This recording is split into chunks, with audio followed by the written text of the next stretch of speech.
Aïe. Et on coupe, et on coupe, et on tourne. Voilà. Bon.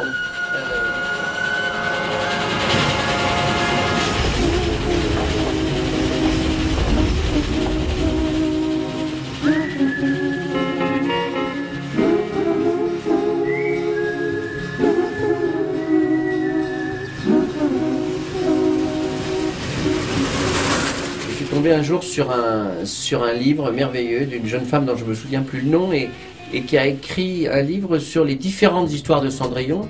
Or, il y en a plus de 500 dans le monde.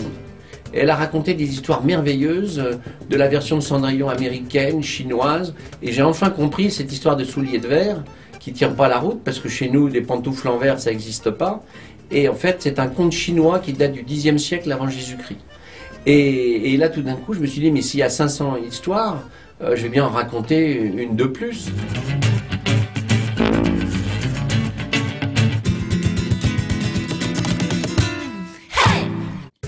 Quand l'histoire a démarré, Pascal Hérode est venu me voir et m'a dit j'ai eu une idée. Et elle est vraiment différente. Je dis, ah. Il m'a dit Cendrillon. Cendrillon, mais ça existe déjà. Non. Ça va être Cendrillon en cow-boy et elle va perdre sa dent au lieu de sa chaussure. Et là, j'étais morte de rire. Et j'ai dit d'accord, c'est parti pour l'aventure. J'épouserai celle qui m'a laissé cette dent. Et qui fait les dents? Et j'ai trouvé des histoires vraiment jolies comme La gardienne de dindon, qui est la seule histoire nord-américaine, et j'ai repris l'histoire des dindons dans le film, justement parce que la gardienne de dindon va faire la fête au village, elle oublie ses dindons dans la montagne, et quand elle reviendra, ça sera trop tard, elle les cherchera toute sa vie. Grosso modo, c'est ça, la gardienne de dindon, c'est le thème du mythe de Cendrillon.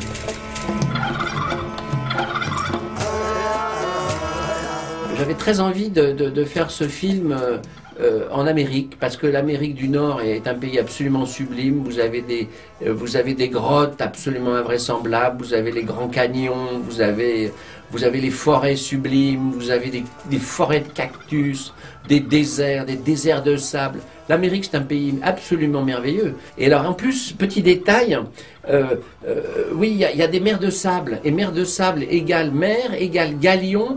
Et tout d'un coup, tout ça s'est mis en place très bien.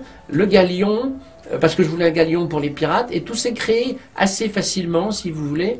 Et d'autant plus que dans les villages de cow-boys, vous savez, il y a des auvents, il y a des piquets, il y a des suspensions, il y a des galeries dans les saloons. C'est tout en volume, en espace, n'est-ce pas? Et ça, ça collait bien avec le projet de film en relief. Et en fait, les espaces ont été choisis en fonction de leur possibilité de faire du relief. C'était ça qui nous amusait avec l'équipe du studio.